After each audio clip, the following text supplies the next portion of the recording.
There are youngsters like cockroaches. They don't get any employment. They don't have any place in profession. Some of them become media. Some of them become social media. Some of them become RTI activists. Some of them become another activists. And they start attacking everyone. ನಮಸ್ಕಾರ ವೀಕ್ಷಕರೇ, ನಾನು ನಿಮ್ಮ Manjunath advocate ಮಾತಾಡ್ತಾ ಇರೋದು. ಇವತ್ತು ಒಂದು ಬಹಳ ಆಸಕ್ತಿದಾಯಕವಾದಂತಹ, ಕುತೂಹಲಕಾರಿಯಾದಂತಹ, ಸ್ವಲ್ಪ ಮಟ್ಟಿಗೆ ಇದು ವ್ಯಂಗ್ಯವೇನು ಎಂಬುವಂತಹ, ಬಟ್ ನಮ್ಮ ದೇಶದ ನಿರುದ್ಯೋಗಿಗಳ ಯುವಕರ ಒಂದು ಅಳಲು, ಅವರ ಒಂದು ಫ್ರಸ್ಟ್ರೇಷನ್, ಅವರ ಒಂದು ಕೋಪ, ಮತ್ತು ಅವರು ಯಾವ ರೀತಿಯಾಗಿ ಈ ಒಂದು ಸಮಾಜದಲ್ಲಿ ಇರುವಂತಹ ವ್ಯವಸ್ಥೆಗಳ ಬಗ್ಗೆ ಮತ್ತು ಸಮಾಜದಲ್ಲಿ ಇರುವಂತಹ ಉನ್ನತ ಅಧಿಕಾರವನ್ನು ಏರಿರುವಂತಹ ವ್ಯಕ್ತಿಗಳು ಯುವ ಜನಾಂಗವನ್ನು ಯಾವ ರೀತಿಯಾಗಿ ನೋಡ್ತಾ ಇದ್ದಾರೆ, ಅವರುಗಳಿಗೆ ಒಂದು ಸರಿಯಾದಂತಹ ಸುವ್ಯವಸ್ಥಿತವಾದಂತಹ ಸ್ಥಾನಮಾನಗಳನ್ನು, ಅವಕಾಶಗಳನ್ನು ಕಲ್ಪಿಸುವ ಬದಲು ಅವರನ್ನು ವ್ಯಂಗ್ಯವಾಡುವ ಮಟ್ಟಿಗೆ, ಅವರನ್ನು ಛೇಡಿಸುವ ಮಟ್ಟಿಗೆ, ಅವರನ್ನು ಮನನೋಯಿಸುವ ಮಟ್ಟಿಗೆ, ಅವರನ್ನು ಕೆಲಸಕ್ಕೆ ಬಾರದವರು ಎಂಬುವಂತಹ ಮಟ್ಟಿಗೆ ಅಭಿಪ್ರಾಯಗಳನ್ನು ವ್ಯಕ್ತಪಡಿಸ್ತಾ ಇದ್ದಾರೆ.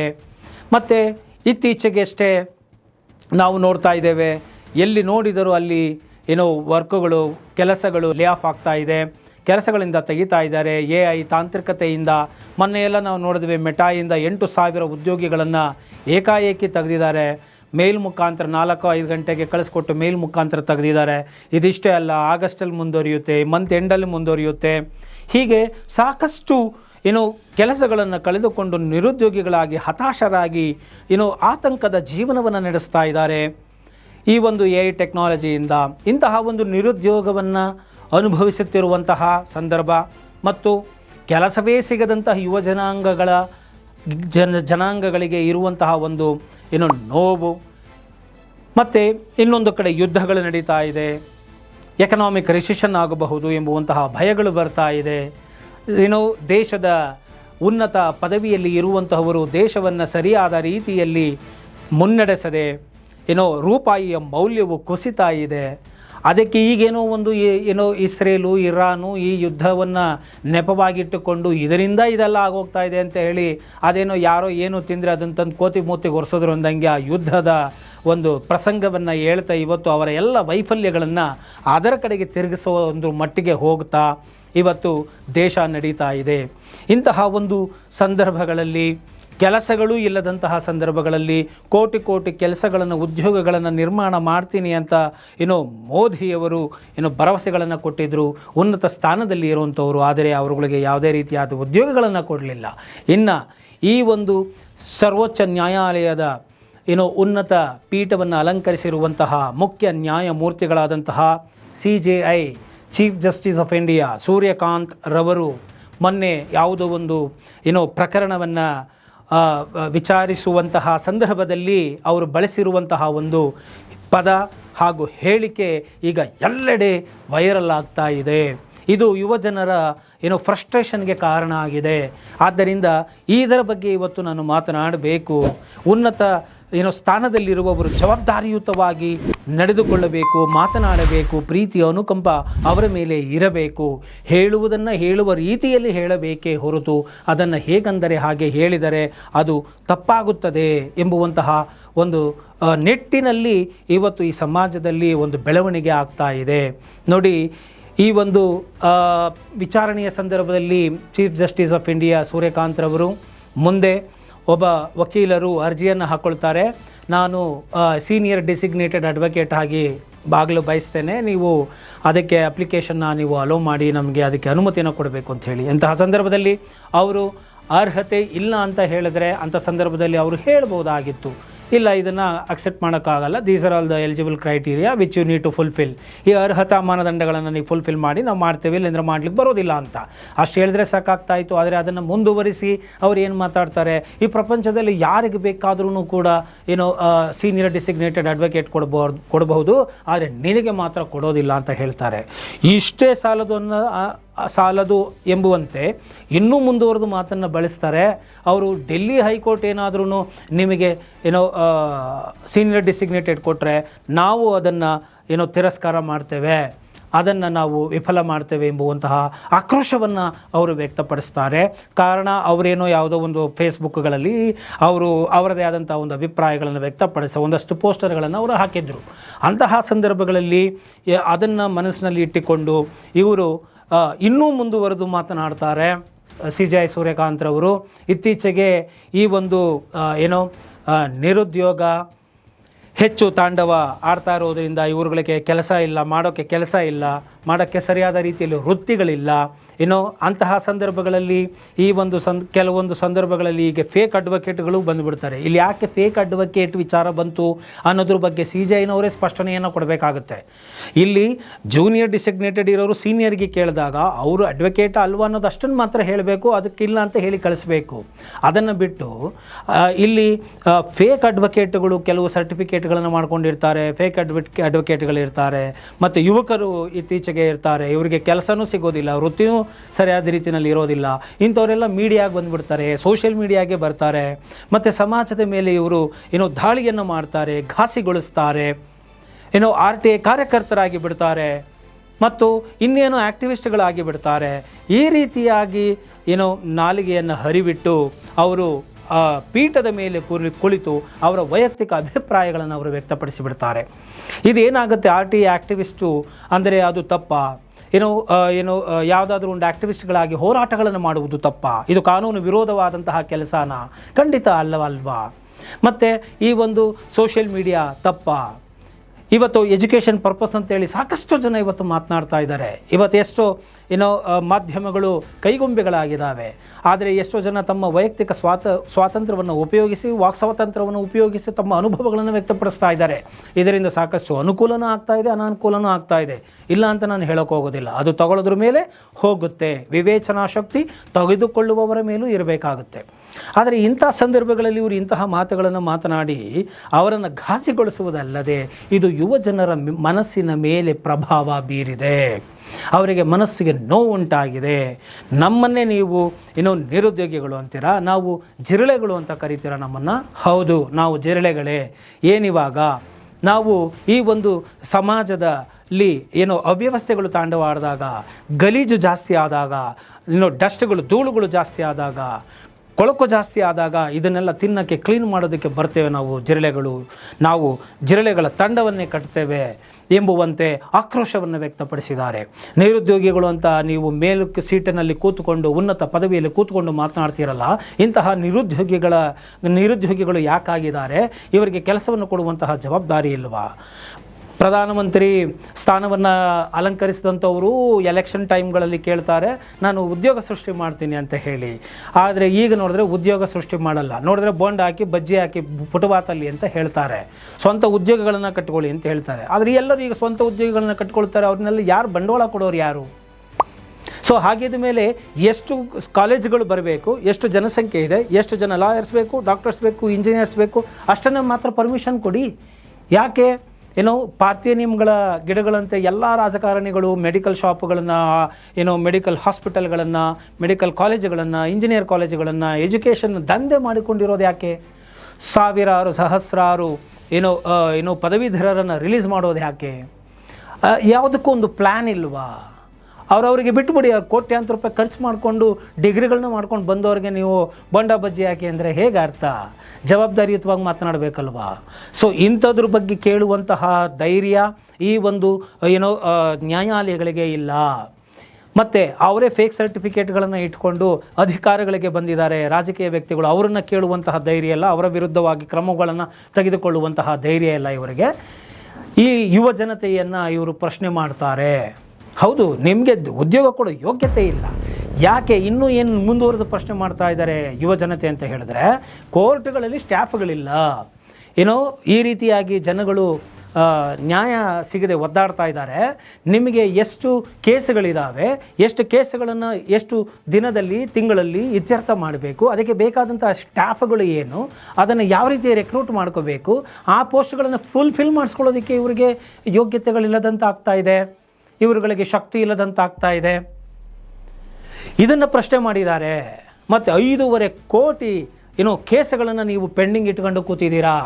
ಅಮಾಯಕರುಗಳನ್ನು ಜೈಲಿನಲ್ಲಿ ಇಟ್ಟಿದ್ದೀರಾ. ವರ್ಷಗಟ್ಟಲೆ ಅಂಡರ್ ಟ್ರಯಲ್ ಇರುವಂಥ ಆರೋಪಿತರನ್ನು, ಇನ್ನೂ ಅವರ ಅಪರಾಧ ಇಲ್ಲ, ಆರೋಪಿತರನ್ನು, ಅಪರಾಧ ರುಜುವಾತಾದರೆ 5 ವರ್ಷ ಶಿಕ್ಷೆ ಆದರೆ ಇನ್ನು ಅಪರಾಧ ರುಜುವಾತೇ ಆಗಿರಲ್ಲ, ಇನ್ನು ಅಂಡರ್ ಟ್ರಯಲ್ ವಿಚಾರಣೆಯಲ್ಲಿ ಇರುವಂಥವ್ರನ್ನ 7 ವರ್ಷ 8 ವರ್ಷಗಳು ಇಟ್ಟುಕೊಂಡಿದ್ದಾರೆ.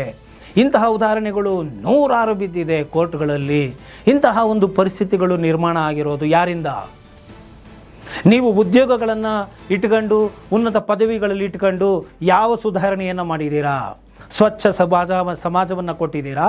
ಅಥವಾ ನ್ಯಾಯ ಬೇಕು ಅಂತ ಬಂದು ಕೇಳಿದವರಿಗೆ ನ್ಯಾಯವನ್ನು ಶೀಘ್ರಗತಿಯಲ್ಲಿ ಕೊಡ್ತಾ ಇದ್ದೀರಾ? ವಿತಿನ್ ಟೈಮಲ್ಲಿ ಕೊಡ್ತಾ ಇದ್ದೀರಾ? ನಿಮ್ಮ ಉದ್ಯೋಗ ಒಂದು ಕೇಸು ನ್ಯಾಯ ಬೇಕು ಅಂತ ಬರೆದ್ರೆ 15 ವರ್ಷ 20 ವರ್ಷ ಒಬ್ಬ ಬಡವ ಅಲಿಯೋ ರೀತಿನಲ್ಲಿ ಆಗ್ತಾ ಇದೆ. ಯಾಕೆ? ನೀವು ಉದ್ಯೋಗ ಇಟ್ಕೊಂಡು ದಬಾಕಿರೋದಾದರೂ ಏನು? ಕೇಸುಗಳು ಯಾಕೆ ವರ್ಷಗಟ್ಟಲೆ ನಡೀತಾ ಇದೆ? ಯಾಕೆ ಜುಡಿಷಿಯಲ್ ಡಿಪಾರ್ಟ್ಮೆಂಟ್ಗಳಲ್ಲಿ ಪೋಸ್ಟ್ಗಳು ಖಾಲಿ ಬಿದ್ದಾವೆ? ಅವುಗಳನ್ನು ಫುಲ್ಫಿಲ್ ಮಾಡಿಸ್ಕೊಳ್ಳೋದಕ್ಕೆ ನಿಮಗೆ ಶಕ್ತಿ ಇಲ್ಲ. ಸರ್ಕಾರಕ್ಕೆ ನಿರ್ದೇಶನಗಳನ್ನು ಕೊಟ್ಟು ಯಾಕೆ? ನಿಮಗೆ ನ್ಯಾಯ ಸಿಗಬೇಕಾಗಿಲ್ಲ, ಜನ ಒದ್ದಾಡಬೇಕು. ಕಾಲೇಜುಗಳನ್ನು ಮಾಡಿಕೊಂಡು ರಾಜಕಾರಣಿಗಳು ದುಡ್ಡುಗಳು ಮಾಡ್ಕೋಬೇಕು. ಕೋಟಿ ಕೊಟ್ಟುಬಿಟ್ಟು ಎಜುಕೇಷನ್ ತೊಗೊಂಡಂಥ ನಾಗರಿಕರು ನಿರುದ್ಯೋಗಿಗಳಾಗಿ ಅವರು ಸಮಾಜದಲ್ಲಿ ನರಳಬೇಕು. ತಿರ್ಗ ಮತ್ತೆ ಅವರಿಗೆ ಅನುಕಂಪ, ಕರುಣೆ, ಪ್ರೀತಿಯನ್ನು ತೋರಿಸುವ ಬದಲಿಗೆ, ಸುವ್ಯವಸ್ಥೆಯನ್ನು ಮಾಡುವ ಬದಲಿಗೆ ಅವರನ್ನು ನೀವು ಕಂಡಮ್ ಮಾಡ್ತಾ ಅವರನ್ನು ಅವಮಾನಗೊಳಿಸುವಂತಹ ಹೇಳಿಕೆಗಳನ್ನು ಕೊಡ್ತಾ ಇದ್ದೀರಾ. ಕಾಕ್ರೋಚ್, ಜಿರಳೆಯ ಪದವನ್ನು ಬಳಸಿದ್ದೀರಾ. ಪರಾವಲಂಬಿಗಳು, ಪ್ಯಾರಾಸೈಟ್ ಎಂಬುವಂತಹ ಪದವನ್ನು ಬಳಸಿದ್ದೀರಾ. ಹೌದು, ನಾವು ಪರಾವಲಂಬಿಗಳೇ. ಯಾರಿಗೆ? ನಮ್ಮ ತಂದೆ ತಾಯಿಗೆ. ನೀವೇನು ಕೊಡ್ತಾ ಇಲ್ವಲ್ಲ ನಮಗೆ ಅಂತ ಕೂಡ ಈ ಒಂದು ಜೆನ್ಜಿ ಜನ್ರೇಷನ್ ದಂಗೆ ಏಳುವಂತಹ ಮಟ್ಟಿಗೆ ಇವತ್ತು ಅವರ ಮನಸ್ಸು ಹರ್ಟಾಗಿದೆ ಅನ್ನೋದು ಗೊತ್ತಾಗ್ತಾ ಇದೆ. ನೋಡಿ, ಅವರು ಈ ಒಂದು ಹೇಳಿಕೆಯನ್ನು ಮೇ 15ನೇ ತಾರೀಕು ವಿಚಾರಣೆ ನಡೆಯುವಂಥ ಸಂದರ್ಭದಲ್ಲಿ ಕೊಡ್ತಾರೆ. ಮೇ 16ನೇ ತಾರೀಕೆ ಈ ಒಂದು ಕಾಕ್ರೋಚ್ ಜನತಾ ಪಾರ್ಟಿ, CJP ಅಂದರೆ ಜಿರಳೆ ಜನತಾ ಪಾರ್ಟಿ ಅಂತ ಹೇಳಿ ಅದು ಒಬ್ಬರು ನಿರ್ಮಾಣವನ್ನು ಮಾಡ್ತಾರೆ, ಸಂಸ್ಥೆಯನ್ನು ಹುಟ್ಟಿ ಹಾಕ್ತಾರೆ. ಇದು ಮೊದಲು ಹುಟ್ಟಿ ಹಾಕಿದಂತಹ ಆ ಒಂದು ಸಂಸ್ಥಾಪಕನ ಹೆಸರು ಏನಪ್ಪ ಅಂತ ಹೇಳಿದ್ರೆ ಅಮಿಜಿತ್ ದೀಪಕ್ ಅಂತ ಹೇಳಿ. ಇವರು 30 ವರ್ಷದ ಯುವಕರಾಗಿದ್ದಾರೆ. ಇವರು ಮೂಲತಃ ಮಹಾರಾಷ್ಟ್ರದವರಾಗಿದ್ದು ಔರಂಗಾಬಾದ್ನ ಯುವಕನಾಗಿದ್ದಾನೆ. ಸೊ ಪುಣೆಯಲ್ಲಿ ಜರ್ನಲಿಸಮನ್ನು ಮುಗಿಸಿಕೊಂಡು ಅಮೆರಿಕದ ಬೋಸ್ಟನ್ ಯೂನಿವರ್ಸಿಟಿನಲ್ಲಿ ಪರ್ಸನಲ್ ರಿಲೇಷನ್ ಕೋರ್ಸನ್ನು ಕೂಡ ಮುಗಿಸಿದಂತಹ ಮತ್ತು ಆಮ್ ಆದ್ಮಿ ಪಾರ್ಟಿಯಲ್ಲಿ ಕೆಲಸಗಳನ್ನು ಮಾಡಿ 2020-22 ಅವಧಿಯಲ್ಲಿ ಈ ಒಂದು ಸೋಷಿಯಲ್ ಮೀಡಿಯಾ ಟೀಮಿನಲ್ಲಿ ಕೆಲಸ ಮಾಡಿರುವಂತಹ 2 ವರ್ಷಗಳ ಅನುಭವವನ್ನು ಇರುವಂತಹ ವ್ಯಕ್ತಿ ಈ ಒಂದು ಪಾರ್ಟಿಯನ್ನು ಹುಟ್ಟಿ ಹಾಕಿದ್ದಾನೆ. ಇದು ಗೂಗಲ್ ಪೋಸ್ಟರ್ ಹಾಕುವ ಮುಖಾಂತರ ಒಂದು ಮೈಮೋ ಅಂತ ನಾವೇನು ಕರಿತೇವೆ, ಒಂದು ತಮಾಷೆಗಾಗಿ ಇದನ್ನು ಇವರು ಮಾಡಿದ್ದಾರೆ ಅಂತ ಹೇಳಿಬಿಟ್ಟು ನಾವು ಸ್ಟಾರ್ಟಿಂಗ್ನಲ್ಲಿ ಅಂದ್ಕೊಂಡು ಮೈಮ್ ಅಂತ ಹೇಳಿ ನಾವು ಅಂದ್ಕೊಂಡು ಪೋಸ್ಟ್ಗಳನ್ನ ಹಾಕಿದ್ದಾರೆ ಅಂತ ಹೇಳಿ. ಆದರೆ ಅದಕ್ಕೆ ಅತ್ಯದ್ಭುತವಾದಂತಹ ಒಂದು ರೆಸ್ಪಾನ್ಸು ಯುವ ಶಕ್ತಿಯಿಂದ ಹಾಗೂ ಹಿರಿಯರಿಂದಲೂ ಹಿರಿಯ ನಾಯಕರುಗಳಿಂದಲೂ ಕೂಡ ಸಿಕ್ಕಿದೆ. ವೆಬ್ಸೈಟ್ಗಳನ್ನು ಮಾಡಿದ್ರು, ಅದಕ್ಕೆ ಡೀಟೇಲ್ಸ್ ನಾವು ಜನತಾ ಪಾರ್ಟಿ ಜಿರಳೆ ಜನತಾ ಪಾರ್ಟಿಯನ್ನು ಹುಟ್ಟಿ ಹಾಕಿದ್ದೇವೆ, ಅದಕ್ಕೆ ಸೇರಬೇಕು ಅಂದರೆ ಇಂಥ ಮಾನದಂಡಗಳಿರಬೇಕು ಅಂತ ಹೇಳಿ ಹಾಕಿದ್ರು. ಅದಕ್ಕೆ ಮೆಂಬರ್ಸ್ಗಳನ್ನು ಹಾಕಿ ಅದಕ್ಕೆ ಫಾಲೋವರ್ಸ್ಗಳು ಬಂದಿದ್ದಾರೆ ಅಂತ ಹೇಳಿದ್ರೆ ಖಂಡಿತವಾಗಿಯೂ ಇದನ್ನು ತೆಗೆದುಹಾಕುವಂತಹ ಮತ್ತು ತಾತ್ಸಾರದಲ್ಲಿ ನೋಡುವಂತಹ ವಿಚಾರವಲ್ಲವೇ ಅಲ್ಲ. ಯಾಕಂದರೆ ಇದು ಅವರ ಫ್ರಸ್ಟ್ರೇಷನ್ನ ಹೊರಗಡೆ ಹಾಕಿದ್ದಾರೆ. ಜಿರಳೆಯ ಫೇಸ್ಗಳನ್ನು ಹಾಕಿಕೊಂಡಿದ್ದಾರೆ. ಸೂಟು ಬೂಟುಗಳನ್ನು ಹಾಕಿ ಅವರು ಮಾಡಿರ್ತಕ್ಕಂಥ ಪೋಸ್ಟರ್ಗಳನ್ನು ನೋಡಬಹುದು. ಸಾಕಷ್ಟು ಆಕರ್ಷಣೀಯವಾಗಿ ಅದು ಕಾಣಿಸ್ತಾ ಇದೆ, ಕ್ಯಾಚಿ ಆಗಿದೆ. ಯುವ ಜನಗಳು ಕೂಡ ಅದನ್ನು ಬಯಸ್ತಾ ಇದ್ದಾರೆ. ಸೊ ಆ ಒಂದು ಜಿರಳೆಯ ಫೋಟೋಗಳನ್ನು ಹಾಕಿಕೊಂಡು ನದಿ ದಡ ಅಥವಾ ಮತ್ತೆಲ್ಲ ಗಲೀಜುಗಳಿದಾವಲ್ಲ ಎಲ್ಲ ಕ್ಲೀನ್ ಮಾಡೋಕ್ಕೆ ಹೋಗ್ತಾ ಇದ್ದಾರೆ. ಹೌದು, ನೋಡಿ, ಸಮಾಜದಲ್ಲಿ ಗಲೀಜಿದೆ, ಇದನ್ನು ಕ್ಲೀನ್ ಮಾಡುವಂಥ ಜಿರಳೆಗಳು ನಾವು ಎಂಬುವಂತಹ ರೀತಿಯಲ್ಲಿ ಈ ಒಂದು ಚೀಫ್ ಜಸ್ಟಿಸ್ ರವರಿಗೆ ಕೌಂಟರ್ ಕೊಡುವ ರೀತಿಯಲ್ಲಿ ಈ ಒಂದು ಯುವ ಜನತೆ ನಡೆದುಕೊಂಡಿದೆ, ತಮ್ಮ ಆಕ್ರೋಶವನ್ನು ವ್ಯಕ್ತಪಡಿಸಿದ್ದಾರೆ. ಮತ್ತು ಹೌದು, ಈ ಒಂದು ಪೋಸ್ಟನ್ನು ಇವರು ಹಾಕುವಂತಹ ಸಂದರ್ಭದಲ್ಲಿ ಅದರಲ್ಲಿ ಒಂದು 5 ಎಲಿಜಿಬಲ್ ಕ್ರೈಟೀರಿಯಾ ಏನಪ್ಪ ಅಂತ ಹೇಳಿದ್ರೆ ಇದು ತಮಾಷೆಯಾಗಿ ಕಾಣುತ್ತೆ. ಆದರೆ ನೋಡಿ, ಇದು ಎಲಿಜಿಬಿಲಿಟಿ ಏನೆಂದರೆ ನಿರುದ್ಯೋಗಿಗಳಾಗಿರಬೇಕು, ಕೆಲಸ ಇರಬಾರ್ದು ಅವ್ರಿಗೆ, ಮತ್ತು ತುಂಬ ಸೋಂಬೇರಿಗಳಾಗಿರಬೇಕು, ದೈಹಿಕವಾಗಿ ಏನು ಕೆಲಸನೂ ಮಾಡಬಾರ್ದು, ಮೆಂಟಲಿ ಏನು ಬೇಕಾದ್ರೂ ಮಾಡ್ಕೊಳ್ಳಿ. ಅಂದರೆ 11 ಅವರ್ ಆನ್ಲೈನಲ್ಲಿ ಇರಬೇಕು, ಮೊಬೈಲಲ್ಲಿ ಚಾಟಿಂಗ್ ಮಾಡಿಕೊಂಡು ಆನ್ಲೈನ್ ಮಾಡಿಕೊಂಡು 11 ಅವರ್ ಇರಬೇಕು. ನೆಕ್ಸ್ಟ್ ಏನಪ್ಪ ಅಂದರೆ ಚೆನ್ನಾಗಿ ಈ ವ್ಯವಸ್ಥೆ ಕಚ್ಚಡ ವ್ಯವಸ್ಥೆ ಇದ್ದಾಗ ಎಲ್ಲೆಲ್ಲೆಲ್ಲೆಲ್ಲಿ ಅವ್ಯವಸ್ಥೆಗಳು ಕಾಣುತ್ತೋ ಅದ್ರ ಬಗ್ಗೆ ತುಂಬ ಚೆನ್ನಾಗಿ ಬೈದು ಅವರನ್ನು ಛೇಡಿಸುವಂತಹ ಒಂದು ಸ್ಕಿಲ್ ಇರಬೇಕು, ಬೈಬೇಕು, ಹನ್ನೊಂದವರು ಮಾತಾಡಬೇಕು. ಇದು ಇಷ್ಟೇ ಸಾಕು, ಬೈಯುವ ಕಲೆ ಅಂತಿದ್ರೆ ಇಷ್ಟೇ ಸಾಕು, ಈ ಒಂದು ಪಕ್ಷಕ್ಕೆ ಪಾರ್ಟಿಗೆ ಸೇರ್ಬೋದು ಅಂತ ಹೇಳಿ ಹಾಕಿದ್ದಾರೆ. ಇನ್ನು ಇವರು ಒಂದು ಪ್ರಣಾಳಿಕೆಯನ್ನು ಕೂಡ ರೆಡಿ ಮಾಡ್ಕೊಂಡಿದ್ದಾರೆ. ಅದೇನಪ್ಪ ಅಂತ ಹೇಳಿದ್ರೆ, ಈ ಒಂದು ಪ್ರಣಾಳಿಕೆಯಲ್ಲಿ 5 ಕಂಡೀಷನ್ಗಳನ್ನು ಕೂಡ ಇವರು ಹಾಕಿದ್ದಾರೆ. ಅದೇನು ಅಂದರೆ, ಈ ಒಂದು ಜಡ್ಜಸ್ಗಳು ಏನು ರಿಟೈರ್ಡ್ ಆದಮೇಲೆ ಇವಾಗ ಏನು ಗಿಫ್ಟು ಅಂದರೆ ಏನು ದಾನ, ಗಿಫ್ಟಿನ ರೂಪದಲ್ಲಿ ಮತ್ತು ಅವರನ್ನು ಗೌರವಿಸುವ ನಿಟ್ಟಿನಲ್ಲಿ ರಾಜ್ಯಸಭೆಯ ಪದವಿಗಳನ್ನು ಕೊಡುವಂಥದ್ದು. ನೋಡಿ, ಮೊನ್ನೆ ಎಲ್ಲ ನಾವು ಲಾಸ್ಟು ನಾವು ನೋಡಿಬೋದು, ರಂಜಿತ್ ಗೊಗಾಯ್ ಅವರನ್ನು ರಾಜ್ಯಸಭೆಗೆ ಅವರು ಮೆಂಬರ್ ಆಗ್ತಾರೆ. ಸೊ ಈ ರೀತಿಯಾಗಿ ಇವರು ಏನೋ ಒಂದು ರಾಮ ಮಂದಿರದ ವಿಚಾರವಾಗಿ ಅನುಕೂಲ ಮಾಡಿಕೊಟ್ಟಂತಹ ಗೊಗಾಯ್ ಅವರನ್ನು ರಾಜ್ಯಸಭೆಗೆ ಅವರು ಆಯ್ಕೆಯನ್ನು ಮಾಡ್ತಾರೆ. ಸೊ ಈ ರೀತಿಯಾಗಿ ಯಾವುದೇ ನ್ಯಾಯಮೂರ್ತಿಗಳು ಅವರು ಕೆಳಗಡೆ ಬಂದಾಗ ಅವರಿಗೆ ಯಾವುದೇ ಥರದ ಅಧಿಕಾರವನ್ನು ಕೊಡಬಾರದು ಎಂಬುದು ಮೊದಲ ಕಂಡೀಷನ್ ಹಾಕ್ತಾರೆ. ಮತ್ತು ಯಾಕೆಂದರೆ ಪಾರದರ್ಶಕತೆ ಇರಬೇಕು. ಇದು ಏನೋ ಒಂದು ಕೊಟ್ಟು ಲಂಚ, ಇನ್ನೊಂದು ರೂಪದಲ್ಲಿ ಲಂಚ ಥರ ಕೊಟ್ಟುಬಿಟ್ಟು ಇನ್ನೇನೋ ಅಧಿಕಾರ ಕೊಟ್ಟುಬಿಟ್ಟು ಆರ್ಡರ್ಗಳನ್ನ ಮಾಡಿಸ್ಕೊಳ್ಳೋ ಥರ ಅಲ್ಲ, ನಮಗೆ ಪಾರದರ್ಶಕ ನ್ಯಾಯ ವ್ಯವಸ್ಥೆ ಬೇಕು ಅಂತ ಹೇಳಿ ಕೇಳ್ತಾ ಇದ್ದಾರೆ. ಇನ್ನು ಮಹಿಳೆಯರಿಗೆ ಸಮಾನವಾಗಿ 50% ಸ್ಥಾನಮಾನಗಳನ್ನು ನಾವು ಕೊಟ್ಟುಬಿಡ್ತೇವೆ ನಾವೇನಾದ್ರು ಅಧಿಕಾರಕ್ಕೆ ಬಂದರೆ ಅಂತ ಹೇಳ್ತಾ ಇದ್ದಾರೆ. ಮತ್ತು ತಿರ್ಗಾ ಇನ್ನೇನಪ್ಪ ಅಂತ ಹೇಳಿದ್ರೆ, ಎಲೆಕ್ಷನ್ ಚುನಾವಣೆ ಸಂದರ್ಭದಲ್ಲಿ ಯಾವುದಾದರೂ ಒಬ್ಬ ವ್ಯಕ್ತಿಯ ಓಟನ್ನು ಕಸಿದುಕೊಂಡರೆ, ಅವನು ನ್ಯಾಯಬದ್ಧವಾಗಿ ಚಲಾಯಿಸುವ ಹಕ್ಕನ್ನು ಕಸಿದುಕೊಂಡು ಬಿಟ್ಟರೆ, ಅಲ್ಲಿ ಏನಾದರೂ ಒಂದು ಫೋರ್ಜರಿ ಮಾಡೋನು ಇನ್ನೇನೋ ಮಾಡಿ ಇನ್ಯಾರೋ ಹಾಕಿದರೆ ಅದಕ್ಕೆ ನೇರವಾಗಿ ಎಲೆಕ್ಷನ್ ಕಮಿಷನ್ ಅವರನ್ನೇ ಹೊಣೆಗಾರನನ್ನಾಗಿ ಮಾಡಬೇಕು. ಮತ್ತು ಈ ಟಾಡಾ ಆ್ಯಕ್ಟ್ ಅಂತ ಏನಿದೆ, ಉಗ್ರ ನಿಗ್ರಹ ದಳ, ಇದರ ಒಂದು ಆ್ಯಕ್ಟಿನ ಮುಖಾಂತರ ಅವರನ್ನು ಶಿಕ್ಷೆಗೆ ಗುರಿಪಡಿಸಬೇಕು ಅಂತ ಹೇಳಿಬಿಟ್ಟು ಹೇಳ್ತಾರೆ. ಮತ್ತು ಈ ಒಂದು ಅಂಬಾನಿ ಮತ್ತು ಅದಾನಿ ಇವರುಗಳ ಕಂಟ್ರೋಲ್ ಇರುವಂತಹ ಮೀಡಿಯಾಗಳನ್ನೆಲ್ಲ ಸ್ಟಾಪ್ ಮಾಡಬೇಕು ಇಮಿಡಿಯೇಟಾಗಿ ಅನ್ನೋದನ್ನು ಹೇಳ್ತಾರೆ. ಮತ್ತು ಗೋಧಿ ಮೀಡಿಯಾ ಅಂತ ನಾವು ಹೇಗೇನು ಕರಿತೇವೆ, ಸೊ ಅವುಗಳನ್ನೆಲ್ಲ ಆ ಒಂದು ಗೋಧಿ ಮೀಡಿಯಾದಲ್ಲಿ ಇರುವಂತಹ ಯಾರ್ಯಾರು ಕೆಲಸಗಳನ್ನು ಮಾಡ್ತಾಯಿದ್ದಾರೆ ಅವರ ಅಕೌಂಟ್ಗಳನ್ನೆಲ್ಲ ವೆರಿಫೈ ಮಾಡಿಸ್ಬೇಕು ಅಂತ ಹೇಳ್ತಾರೆ. ಅಂದರೆ ಸಮಾಜವನ್ನು ಇವರು ಹೇಗೆ ಬೇಕೋ ಹಾಗೆ ಮೀಡಿಯಾಗಳನ್ನು ಕಂಟ್ರೋಲ್ಗೆ ತೊಗೊಂಡು ಅವರಿಗೆ ಬೇಕಂದಂಗೆ ತಿದ್ದಿ ಮೆಸ್ಮರೈಸ್ ಮಾಡ್ತಾ ಜನಗಳನ್ನು ಇವರು ಹೇಗೆ ಬೇಕೋ ಹಾಗೆ ಸುಳ್ಳು ಪೊಳ್ಳು ಭರವಸೆಗಳನ್ನು ಕೊಡ್ತಾ ಅಧಿಕಾರಿಗಳಿಗೆ ಬರ್ತಾ ಇದ್ದಾರೆ. ಇವರಿಗಿನ್ನ ನಿರುದ್ಯೋಗಿಗಳಾದ ನಾವೇ ಎಷ್ಟೋ ಶ್ರೇಷ್ಠ, ನಾವು ಪ್ರಾಮಾಣಿಕವಾಗಿದ್ದೇವೆ, ಇವರು ಅಧಿಕಾರದಲ್ಲಿದ್ದು ಇವರು ಏನು ಕೆಲಸಗಳನ್ನು ಮಾಡ್ತಾ ಇಲ್ಲ, ಈ ಸಮಾಜ ತಿದ್ದುವಂಥ ಒಂದು ಕೆಲಸಗಳನ್ನು ಕೂಡ ಮಾಡ್ತಾ ಇಲ್ಲ, ನ್ಯಾಯವಾಗಿಯೂ ಇಲ್ಲ, ಪ್ರಾಮಾಣಿಕವಾಗಿಯೂ ಇಲ್ಲ, ನಮ್ಮನ್ನು ಕೂಡ ನೋಡ್ಕೊಳ್ತಾ ಇಲ್ಲ ಎಂಬುವಂತಹ ಒಂದು ಆಕ್ರೋಶವನ್ನು ವ್ಯಕ್ತಪಡಿಸಿದ್ದಾರೆ ಅಂತ ಹೇಳಿದ್ರೆ ತಪ್ಪಾಗಲಾರದು. ಇದು ಇಷ್ಟರ ಮಟ್ಟಿಗೆ ಹೋಗ್ತಾ ಇದೆ. ಇದಕ್ಕೆ ಕೇವಲ ಯುವಕರು ಅಲ್ಲ, ವಿದ್ಯಾವಂತರುಗಳು ಕೂಡ ಸೇರಿಕೊಳ್ತಾ ಇದ್ದಾರೆ. ಉದಾಹರಣೆಗೆ ಕ್ರಿಕೆಟಿನ ಮಾಜಿ ಕ್ರಿಕೆಟ್ ಆಟಗಾರನಾದಂತಹ ಈ ಒಂದು ಕೀರ್ತಿ ಆಜಾದ್ರವರು ಕೂಡ ಈ ಪಕ್ಷಕ್ಕೆ ಸೇರಬೇಕಾದ್ರೆ ಏನು ಕ್ವಾಲಿಫಿಕೇಷನ್ ಇರಬೇಕು ಅಂದರೆ ಅವರು ಕೌಂಟ್ರ್ ಕೊಟ್ಟಿದ್ದಾರೆ. ನೀವು 1983 ವರ್ಲ್ಡ್ ಕಪ್ಪಲ್ಲಿ ನೀವು ಆಡಿದ್ರಲ್ವ, ಆವಾಗ ನೀವು ಗೆದ್ದುಕೊಟ್ರಲ್ಲ, ಅಷ್ಟೇ ಸಾಕು, ಬಂದು ಜಾಯ್ನ್ ಆಗಿ ಅಂತ ಹೇಳಿಬಿಟ್ಟು. ಅದಾದಮೇಲೆ TMC ಪಾರ್ಟಿಯ ವಹೀದ್ ಅವರು ಕೂಡ ಈ ಒಂದು ಪಾರ್ಟಿಯನ್ನು ಎನ್ಕರೇಜನ್ನು ಮಾಡಿದ್ದಾರೆ. ಹೀಗೆ ಹಲವಾರು ವಿಶ್ವಶಿಕ್ಷಕರು ಕೂಡ ಇದನ್ನು ನೋಡ್ತಾ ಬರ್ತಾ ಇದ್ದಾರೆ, ಎನ್ಕರೇಜ್ ಮಾಡ್ತಾ ಇದ್ದಾರೆ. ಮತ್ತು ಸ್ಲೋಗನ್ಗಳನ್ನು ಹಾಕಿದ್ದಾರೆ. ಅದೇನಪ್ಪ ಅಂದರೆ, vote the lazy and independent, ಅಂದರೆ ಮತವನ್ನು ಚಲಾಯಿಸಿ ತುಂಬ ಸೋಂಬೇರಿಗಳಾಗಿರ್ತಕ್ಕಂಥ ಮತ್ತು ಸ್ವಾತಂತ್ರ್ಯವನ್ನು, vote of the lazy and unemployment ಅಂತ ಹೇಳಿದ್ರೆ ಸೋಂಬೇರಿಗಳಿಗೆ ಮತ್ತು ನಿರುದ್ಯೋಗಿಗಳಿಗೆ ಮತವನ್ನು ಹಾಕಿ, ಸೋಂಬೇರಿಗಳಿಗೆ ಮತ್ತು ನಿರುದ್ಯೋಗಿಗಳಿಗೆ ಮತ ಹಾಕಿ ಎಂಬುವಂತಹ ಸ್ಲೋಗನ್ಗಳನ್ನು ಇವರು ಹಾಕ್ಕೊಂಡಿದ್ದಾರೆ. ಯಾಕಂದರೆ it is created by politician, ಇವ್ರನ್ನ ಕ್ರಿಯೇಟ್ ಮಾಡಿರೋದೇ ರಾಜಕಾರಣಿಗಳು, ಈ ಒಂದು ರಾಜ್ಯ ವ್ಯವಸ್ಥೆ ಅಂತ ಹೇಳಿಬಿಟ್ಟು ಅವರು ಆಕ್ರೋಶವನ್ನು ವ್ಯಕ್ತಪಡಿಸಿದ್ದಾರೆ.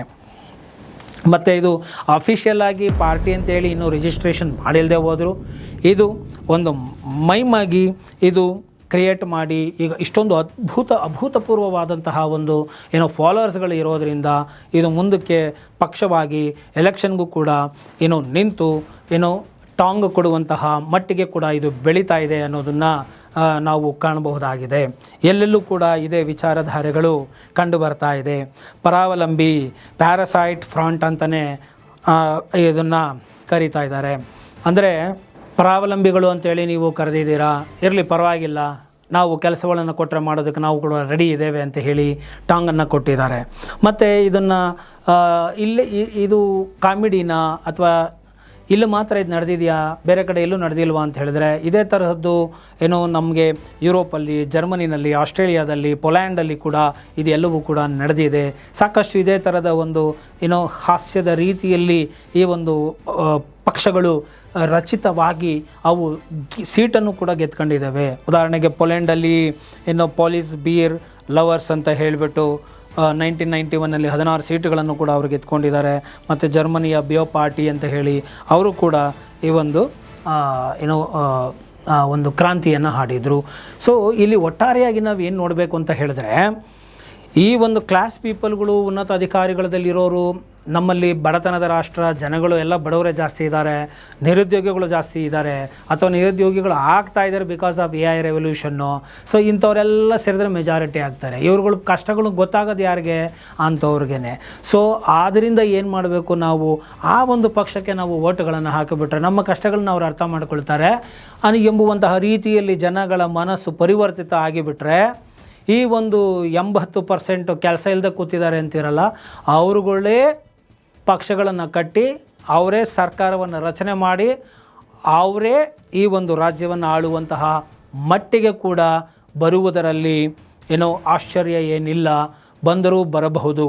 ಆದ್ದರಿಂದ ಯಾರನ್ನೂ ಕೂಡ ಏನೋ ಕೇವಲವಾಗಿ ನೋಡಬೇಡಿ, ಪ್ರತಿಯೊಬ್ಬರನ್ನು ಕೂಡ ಅನುಕಂಪದಿಂದ ಮಾತನಾಡಿಸಿ, ಏನೋ ಆದರೆ ಆಗತ್ತೆ ಅಂತೇಳಿ, ಇಲ್ಲಾಂದರೆ ಇಲ್ಲ ಅಂತೇಳಿ ದಾರ್ಷ್ಟ್ಯತನದ ದೌರ್ಜನ್ಯದ ಮಾತುಗಳು ಬೇಡ.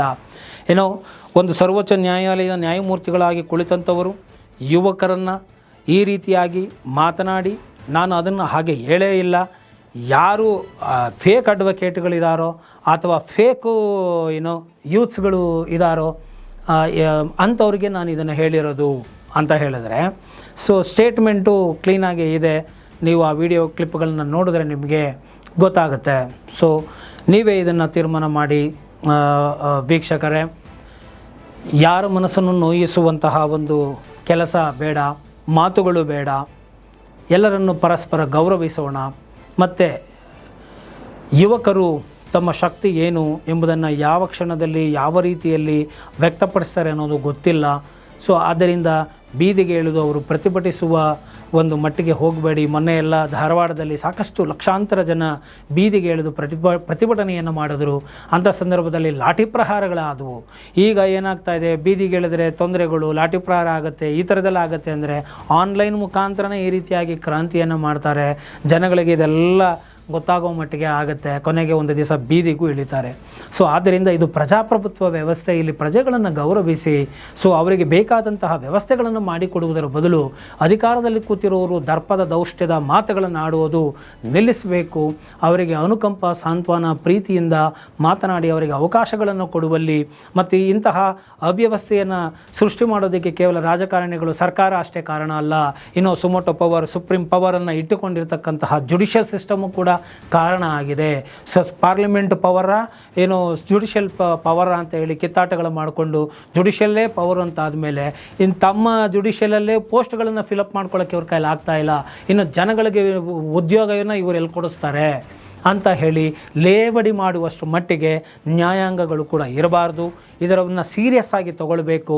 ಇನ್ನು ಜುಡಿಷಿಯಲ್ ಡಿಪಾರ್ಟ್ಮೆಂಟಲ್ಲೂ ಕೂಡ ಏನೋ ಪೋಸ್ಟಿಂಗ್ಗಳು ಬೇಗ ಫಿಲ್ ಆಗಲಿ, ನಿರುದ್ಯೋಗಿಗಳಿಗೆ ಉದ್ಯೋಗಗಳನ್ನು ಕೊಡಿ ಅಂತ ಹೇಳಿ ಏನೋ ಡೈರೆಕ್ಷನ್ಗಳನ್ನು ಕೊಡುವುದರ ಮುಖಾಂತರ, ಕೇಸ್ಗಳನ್ನು ಬೇಗ ಇತ್ಯರ್ಥ ಮಾಡುವುದರ ಮುಖಾಂತರ ನ್ಯಾಯಾಂಗದ ಮೇಲೆ ಇರುವಂತಹ ಗೌರವ ಹೆಚ್ಚಿಸುವ ಮಟ್ಟಿಗೆ ಏನೋ ಕೆಲಸಗಳು ಆಗಲಿ ಎಂಬುವಂಥ ಆಶಯದೊಂದಿಗೆ ಈ ಒಂದು ವಿಡಿಯೋವನ್ನು ಇಲ್ಲಿಗೆ ಮುಗಿಸ್ತಾ ಇದ್ದೀನಿ. ಇಷ್ಟ ಆಗಿದೆ ಆದಲ್ಲಿ ಮರೆಯದ ಹಾಗೆ ಲೈಕ್ ಮಾಡಿ, ಇತರರಿಗೂ ಕೂಡ ಶೇರ್ ಮಾಡಿ, ಮರೆಯದ ಹಾಗೆ ನಿಮ್ಮ ಕಾಮೆಂಟ್ಗಳನ್ನು ತಿಳಿಸಿ ಅಂತ ಹೇಳ್ತಾ, ಜೈ ಹಿಂದ್, ಜೈ ಕರ್ನಾಟಕ ಮಾತೆ.